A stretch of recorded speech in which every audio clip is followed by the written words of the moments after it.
코로나19 관련 국내 소식 전해드립니다. 첫 번째 키워드는요. 코로나19로 인한 경제 취약성입니다.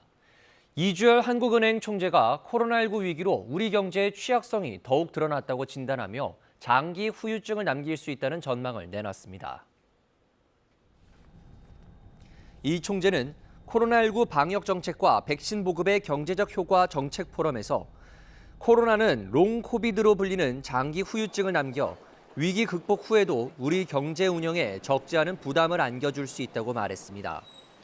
자산시장 자금 쏠림과 가계 기업의 부채 확대에 따른 금융안정 리스크 증가, 부문 계층 간 차별적 코로나 영향에 따른 불평등 심화, 불확실성에 민감해진 기업의 미래 투자에 조심스러운 태도 등을 잠재적 위험 요소로 꼽았습니다.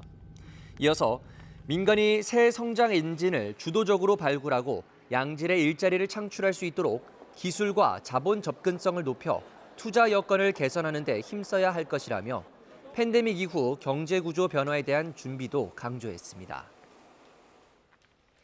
다음 키워드 보겠습니다. 전국의 코로나19 트라우마 센터 설치. 정부가 코로나19 확진자와 완치자의 심리 치료를 지원하기 위해서 전국 권역별로 트라우마 센터를 설치합니다. 보건복지부는 어제 이 같은 내용을 핵심으로 하는 정신건강복지법 시행령 일부 개정안을 입법 예고했습니다.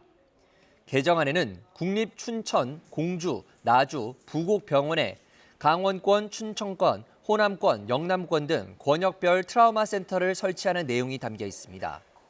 정부는 코로나19 장기화로 우울, 불안 증세를 느끼는 국민들이 늘고 있다며 트라우마 센터 설치를 통해서 지역에 맞는 심리 지원을 신속히 제공하겠다고 설명했습니다. 마지막 키워드 보겠습니다.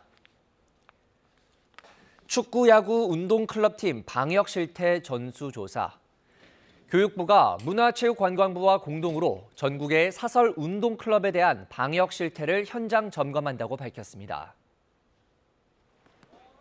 교육부는 서울의 강동구의 한 고등학교에서 축구 클럽에서 집단 감염이 발생함에 따라 전국의 사설 운동클럽 팀에 대해 현장 점검을 추진한다고 밝혔습니다.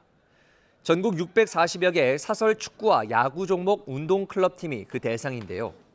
교육부는 이를 위해 문화체육관광부와 공동으로 합동점검 전담팀을 설치했고 이와는 별도로 지방자치단체와 지역교육청이 17개 시도별로 현장 점검반을 구성할 예정입니다. 시도별 현장 점검반은 사설 운동클럽 팀의 훈련 과정과 숙식 등 생활 전반에서 방역 지침이 준수되고 있는지를 점검하고 위반 사항이 적발될 경우 과태료 부과 등 행정 조치할 방침입니다. 교육부는 향후 축구와 야구뿐만 아니라 다른 종목의 사설 운동클럽에 대해서도 현장 점검을 확대한다는 계획입니다. 지금까지 코로나19 Q&A였습니다.